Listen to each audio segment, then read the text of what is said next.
Desire is a very, very powerful thing. And one thing I'd like to say to all of you, in fact, is that if you find you can live a life where you're always in your desire, you'll find your life change so rapidly that you'll have trouble keeping up with it, and it will change for the better in every case. If you do this, just let yourself follow your passions and desires. Right? Now, most people don't, and most of the denials that come up, so there's other emotions that often interfere with desire, and they're also in the soul. The emotions that interfere with desire are usually all fear-based emotions. Right? So if I just simplify that for you, let's say I'm over here on the room, and over there I see somebody, a girl, like I'm a guy, I see a girl that I really like and I like to get to know, you know? This is me with Mary.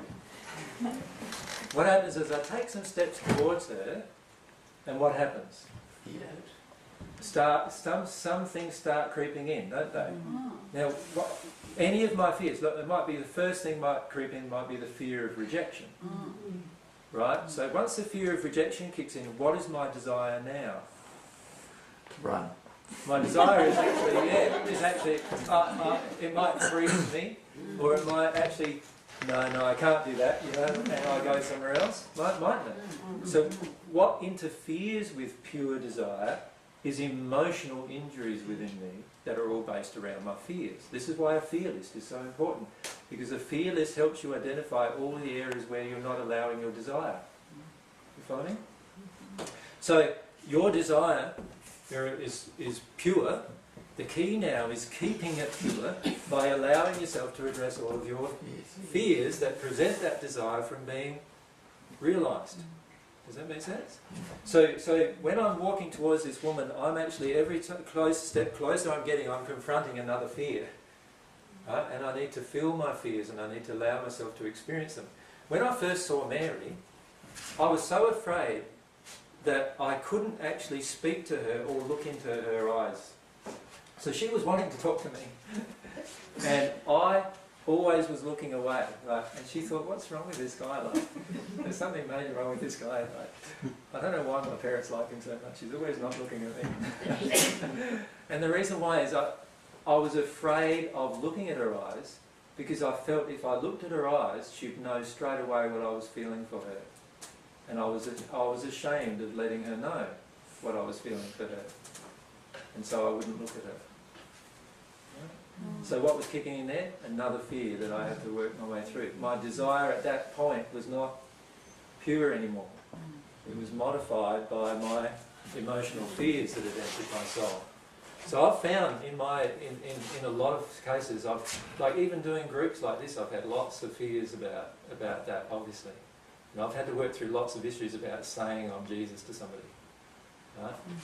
So I have a desire, passions, and then some fears that kick in every time, and I have to confront those.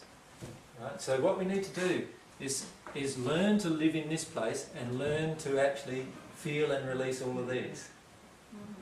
Yeah. And if you can do that at the same time, you'll find that your life becomes very joyous. What a lot of people do though is they forget all about their desires and just concentrate on dealing with all their fears. And you can get in a really dark place quite quickly doing that. So this doesn't have to be a joyless experience, you know.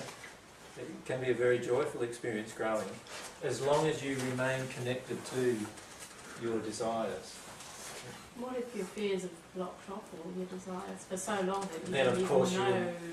And then you do go into this place where it almost feels like you can't move or can't do anything, you're overwhelmed, and nothing seems to be able to trigger any sort of... Mary feels that way right at the moment, actually. My Mary feels that she doesn't know what she desires. And a lot of people have got to that point. You know, one of the main reasons why is because in the past when we had a desire, it was never fulfilled. Right? So what happens when desires are never fulfilled? We become a feeling of hopelessness.